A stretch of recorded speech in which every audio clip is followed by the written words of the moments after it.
Alright, so before embarking on the implications of automation and UBI, let's go 200 years into the past. Let's take a nifty, scientifically incorrect time machine into the beginning of the Industrial Revolution.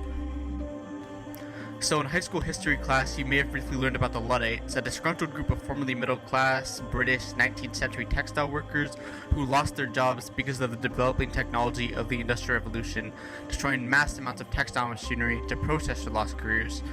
Although today we can easily take the moral high ground and paint those Luddites as antiquated people opposing the inevitable cheaper and more efficient automated machinery, their existence should not just be seen as an isolated footnote in history. If anything, it's to teach us that the rapid technological improvements, specifically in automation, cause significant labor shocks that are incredibly difficult for many workers to reconcile. It really is a brutal world out there. If you can't adjust to the time's rapidly changing labor demands, technology will gladly replace you.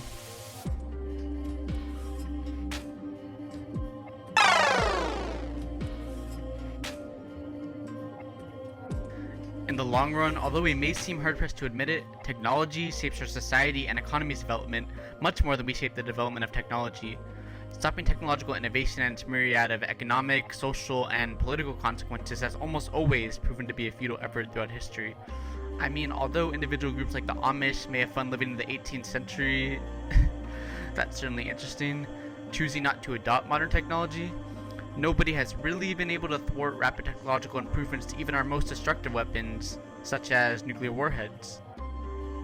So yes, if we have been unable to end the threat of nuclear Armageddon, then clearly, fairly innocuous technologies with the potential for wide-reaching societal benefits, such as self-checkout machines, robot vacuums, although those are low-key a little bit creepy though, and autonomous vehicles are going nowhere, and will certainly carve much larger roles in our lives in the years to come.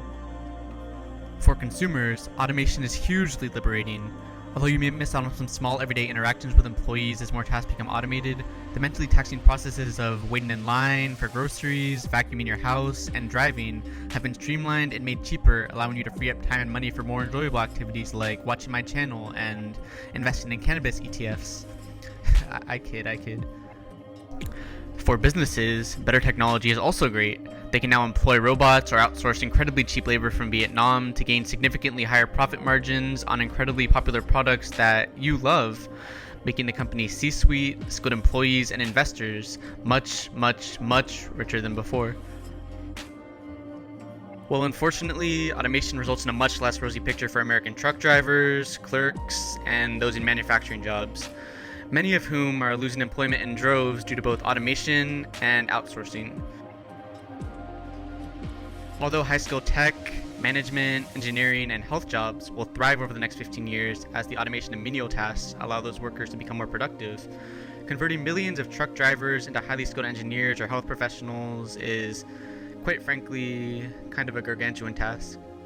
Even if those highly skilled American workers in, say, tech or management can better weather the threat of automation in coming years, who knows what the pandemic's rise of distributed work will entail for the employment market. Instead of solely competing for a job or position within the geographic area, workers may be threatened by cheaper and similarly effective labor from another country, a problem that manufacturing has been dealing with for 20 years. So although economists are notoriously bad at predicting the future, in our world's current state, those scenarios do not seem entirely unlikely, and if they do come true, things will be looking pretty bleak for the American workforce.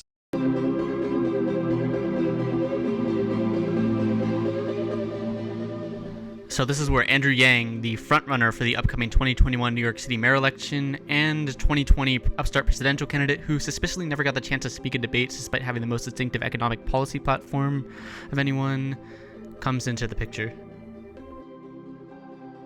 So the internet loves Andrew Yang, and to be quite frank, I do too.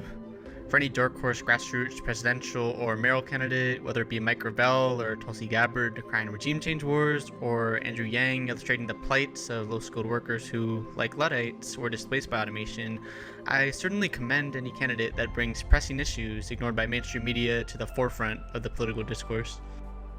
So Yang's flagship proposal is called Universal Basic Income, or UBI for short. And this seeks to levy a value-added tax on consumption to provide every American citizen with $1,000 not subject to means testing, meaning both Jeff Bezos and the worker laid off to automation will receive the same $1,000 check. Although both citizens would receive the same amount of money, the truck driver would certainly stand to benefit much more than Bezos, as the truck driver's yearly income will grow much more relative to what it was before. Now, Yang's current proposal for New York mayor seeking to provide the poorest New Yorkers with $2,000 annually is not nearly as ambitious as his presidential platform of $1,000 monthly to every American citizen, but because my channel is called Upshot after all, let's analyze the economic effects that $1,000 monthly payments to Americans would have. To be honest, putting $1,000 monthly in the pockets of everyday Americans, the majority of whom are living paycheck to paycheck, unable to afford an unexpected medical bill, would certainly be one of the most consequential social policies in the United States history, certainly up there with Roosevelt's New Deal. The sheer bad luck of the pandemic inflicting economic ruin on so many industries affirms that your profession's prestige and earnings are in no way a proxy for your value as a human being. Freeing people from devastating economic hardships and providing them with leeway to pursue their passions will allow them to reinvest the money in American businesses or potentially gain experiences in a more psychologically rewarding profession, leading me to believe that easing the working class's financial burden through UBI or other means would pay great dividends to the American psyche in the long run. But is a form of universal basic income enough to fight automation, outsourcing, and the other issues facing American workers today? I would reckon probably not. Although UBI is an effective way to supplement a low-wage worker's income and certainly works to stimulate the economy, most of these jobs lost to automation are just not returning. The option of upskilling to improve employment prospects can certainly be an option for many, and is certainly the reason why people attend universities in the first place. But others who are unfortunately unable to adapt to the incredibly dynamic labor market will inevitably be lost in the shuffle. And those lost in the shuffle will likely face a sizable emotional burden. As humans, as narrative-driven animals, we seek to find meaning in our lives at all costs. Good or bad, people are conditioned from a young age to think working hard and making money carries intrinsic meaning. Today, when we are asked, what do you want to be when you grow up? We are expected to answer profession, not that we wish to live a life of perpetual joy. Much of this results from us living in the current moment where capitalism is king and one's work ethic to feed the economic beast is seen as a virtue. Although we can all take the easy road out and say that UBI is a necessary tenet of 21st century late-stage capitalism, we must find some way in the near future to replicate the low-skilled workers' sense of camaraderie and feeling of building something important.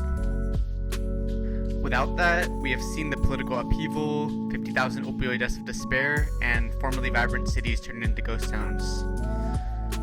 It's not too pretty.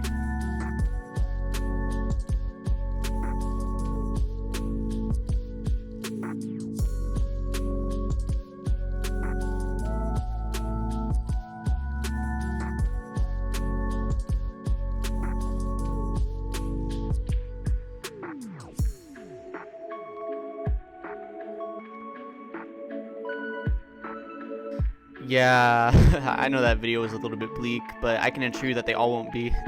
My next video is on the extinction of humanity, so see, they'll certainly be getting more positive from here on out. Anyways, thanks for watching. I hope you all enjoyed the video and the perspective that I brought to UBI, and if you did, liking and subscribing would mean the world to my minuscule channel. Alright, peace out, y'all.